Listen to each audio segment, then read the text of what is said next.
Hi there, today I'm going to show you how to change the font color in your Google Sheet. So the first thing that you are going to do is you're going to select the text that you want to change the color for, and you're going to go up to this little menu toolbar. You're going to go over to this A. There is a color under mine.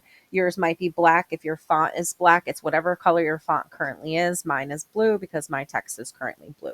You're going to click on that. This color palette is going to populate. You can either pick from the color palette that is there, or you can go in and pick custom colors. And you can also go on a hex code website for different color palettes. So that's always an option as well.